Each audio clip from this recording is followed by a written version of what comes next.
आज मैं आपको बताऊंगा इंडियन पेनल कोड आईपीसी के सेक्शन 29 के बारे में, जो कि दस्तावेज से संबंधित है। दस्तावेज की डेफिनेशन दी गई है, क्या क्या दस्तावेज में आता है, क्या दस्तावेज नहीं होता है।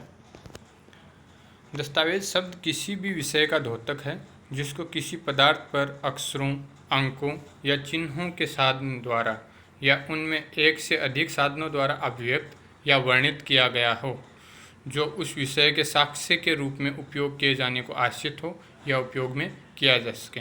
यानी कि जो कैसे भी वर्णित या अभियुक्त किया गया हो इन साधनों के द्वारा, जो कि साक्ष्य के रूप में उपयोग किए जाने के लिए आश्रित हो या फिर उसको उपयोग किया जा सके, तो वो सारे दस्तावेज कहलाते हैं।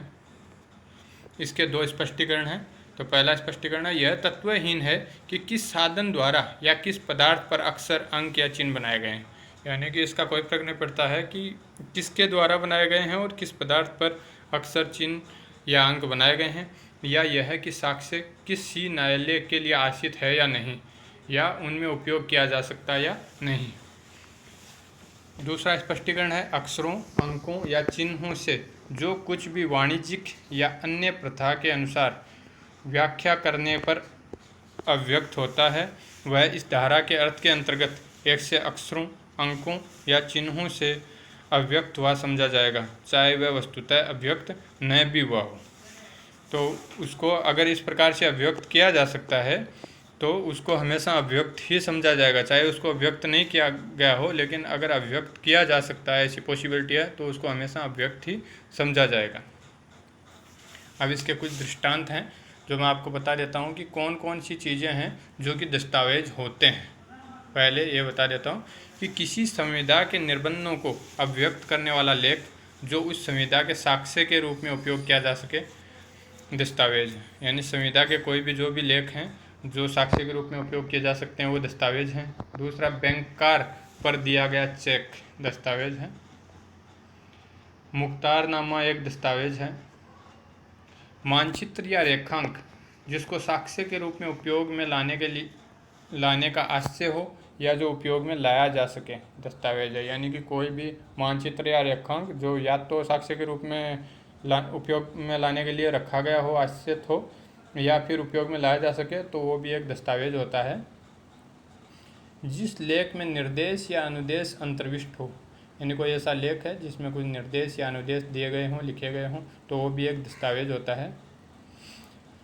एक लेख, छपे शब्द, शिलामुद्रित सामग्री, फोटोग्राफ, मानचित्र या रेखांक तथा धातु पत्र या पत्थर पर कोई अभिलेख इत्यादि भी दस्तावेज होते हैं। व्यंग्य चित्र एक दस्तावेज है। व्यंग्य चित्र भी एक दस्तावेज होता है। अगला है, सहायिकाओं को अंकित करने के लिए एक हथौड़ा दस्तावेज है। सहायिकाओं को अंकित करने के लिए एक हैमर जो है, एक हथौड़ा, वो भी दस्तावेज है। वृक्षों पर लगाए गए चिन्ह या लिखे गए शब्द जो फॉरेस्ट रेंजर की सहमति को दर्शाने के लिए लगाए जाते हैं। यानी कि जो फॉरेस्ट रेंजर वृक्षों पे चिन्ह लगाते हैं या कुछ शब्द जो अंकित करते हैं, वो भी एक दस्तावेज होते हैं। और प्रचलित सिक्के, जो सिक्के प्रचलित हैं, वो भी दस्तावेज हैं। शव परीक्षा रिपोर्ट दस्तावेज है। जो शव परीक्षा रिपोर्ट है वो भी एक दस्तावेज होता है। और अब दस्तावेज क्या नहीं है, किसी चल संपत्ति की प्रकृति या उसके गुण के संबंध में दी गई हस्तलिखित या छपी प्रत्याभूति दस्तावेज नहीं है। यानी किसी भी चल संपत्ति है, उसकी प्रकृति या उसके गुण के संबंध में कोई भी हाथ से लिखी हुई हस्तलिखित या छपी हुई प्रत्याभूति दस्तावेज नहीं है। लेकिन अगर यह गलत है, असत्य है, तो इसको कूट रचना माना जाएगा। यानी कि इसके संबंध में कोई भी हस्तलिखित या छपी हुई जो प्रत्याभूति है वो दस्तावेज तो नहीं है, लेकिन अगर वो गलत है, गलत प्रकार से उसको बनाया गया है, झूठा बनाया गया है, तो कूट रचना जरूर मानी जाएगी।